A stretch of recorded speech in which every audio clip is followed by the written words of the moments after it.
போன எபிசோடில் தன் இறப்பிலிருந்து தப்பிப்பதற்காக பாதாள லோகத்தில் இருக்கக்கூடிய ஒரு இளைஞனுடைய கதையை நம்ம பார்த்தோம். அங்கேருந்து நாம் தொடங்கலாம். அந்த இளைஞன் சொல்கிறான், என்னோடய அப்பா ஒரு பிரபலமான நகை வியாபாரி. ராஜாதி ராஜன் எல்லாமே என்னோடய அப்பா கிட்ட நகை வாங்குகிற வாடிக்கையாளர்கள். அவரோட தலைமையின் கீழே கடல் கடந்து வியாபாரம் பண்ணுறதுக்கு நிறைய வியாபாரிகளும் சொல்கிற வேலையை செய்கிறதுக்கு ஏராளமான அடிமைகளும் இருந்தாங்க. ஆனால் எக்கச்சக்கமான செல்வங்கள் இருந்தும் அவருக்கு குழந்தை செல்வம் இல்லாமல் இருந்தது ஒரு பெரிய குறையாக இருந்தது. ஒரு நாள் இரவு ஒரு ஆண் குழந்தை அவருக்கு பிறக்கும் அப்படின்னும் சொற்ப காலம்தான் அது பூமியில் தங்கும் அப்படின்னு ஒரு கனவு வந்தது. காலையில் எழுந்து அந்த கனவை நினச்சி கவலைப்பட்டுக்கிட்டே இருந்தார் என்னோடய அப்பா. அதை தொடர்ந்து என்னோடய அம்மா வெகு சீக்கிரத்திலேயே கருத்தரிச்சிட்டாங்க. என்னுடைய அம்மா கருத்தரித்த அந்த நாளை குறித்து வச்சுக்கிட்டாரு. மாதங்க ரொம்ப வேகமாக ஓடிச்சு. 9 மாதங்கள் கடந்ததும் என்னுடைய அம்மா என்னை பிரசவித்தாங்க. என்னோடய பெற்றோர்கள் தவம் இருந்து கிடைக்காமல் இருந்த குழந்தை பேர் வாய்ச்சதுக்காக ரொம்ப சந்தோஷப்பட்டாங்க. அரசவையில் இருந்த ஜோசியக்காரங்களும் விவேகிகளும் என்னை பார்த்துட்டு, குழந்தை 11 வருடங்கள் ஆரோக்கிய வாழ்ந்து உடன் இருப்பான், 15 வயசு அடையும் போது கிரகங்கள் எல்லாம் முட்டிக்கொள்ளும், அந்த கட்டத்தை கடந்துட்டா பூர்ண ஆயுசோடு அவன் வாழ்வான் அப்படின்னு ஆர்வம் சொன்னாங்க. அதோடு உப்புக்கடலை காந்தமலை அப்படின்ற ஒன்று இருக்குது. அந்த மலை மீது பித்தளையிலான குதிரைக்காரன் சிலை ஒன்று இருக்குது. அந்த பித்தளை சிலையானது கடலில் விழுந்த 14வது நாளில் உன்னோட மகன் சாவான். அந்த குதிரையை கடலில் வீழ்த்தியவன் தான் உன்னோட மகனுக்கு சாவுக்கு காரணமாக அமைவான். அவன் கசீப் என்ற அரசனுடைய மகன் அஜீப் என்பனாவான் அப்படின்னு தெரிவித்தாங்க. இந்த நிமித்தர்களுடைய பேச்சை கேட்டு என்னுடைய அப்பாவுக்கு துக்கம் தாழலை.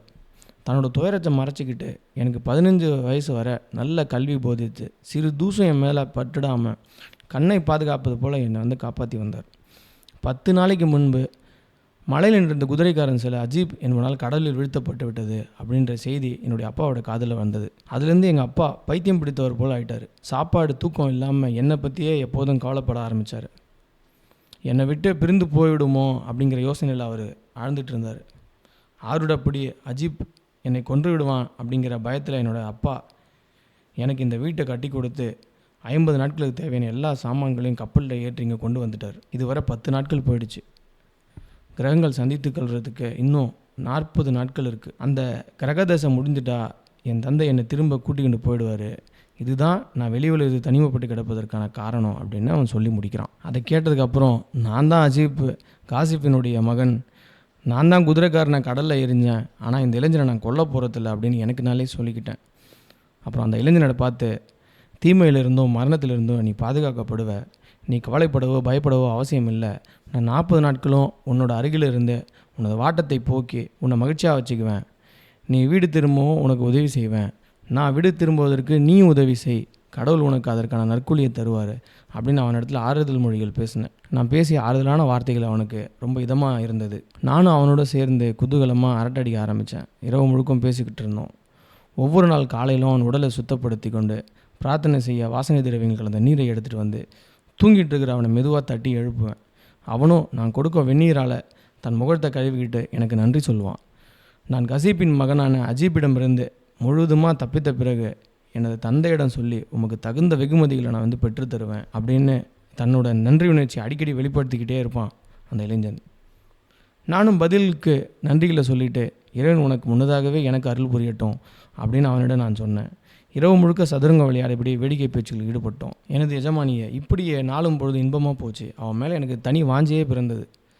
எனது சொந்த துக்கங்களும் கவலையிலும் மறந்து போயிடுச்சு. அரண்மனை ஜோசியர்கள் அந்த இளைஞனுடைய தந்தை இடத்துல அஜீப் என்பவனால் உன் மகன் கொல்லப்படுவான் அப்படின்னு பொய் சொல்லியிருக்கிறதா எனக்கு நானே சொல்லிக்கிட்டேன்.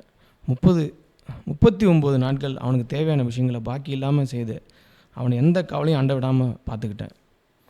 40வது நாள் அவன் என்னிடத்தில் 40 நாட்கள் போயிடுச்சு, உங்கள் மூலமாக கடவுள் எந்த தீமையும் என்னை தொடராமல் பார்த்துக்கிட்டாரு, என்னோடய அப்பா இடத்துல சொல்லி உங்களுக்கு சன்மானங்கள் கொடுக்க செய்து உங்களை சொந்த ஊருக்கு அனுப்ப ஏற்பாடு செய்வேன், இப்போது நீங்கள் எனக்கு வெந்நீர் வைத்து கொடுத்தா நான் உடலை சுத்தம் செய்து புது உடுப்புகளை போட்டுக்குவேன் அப்படின்னு சொன்னான். மகிழ்ச்சியோடு செஞ்சு தரேன் அப்படின்னு சொல்லி அவனுக்கு சுடுநீர் போட்டு குளிப்பாட்டி புது ஆடைகள் அணிவதற்கும் அவனுக்கு ஒத்தாசையாக இருந்தேன். பிறகு தோளிலான படுக்கையை விரித்து அதில் சொகுசான தலையணிகளையும் வைச்சு அவனை சிரம பரிகாரம் செய்து கொள்ள சொன்னேன்.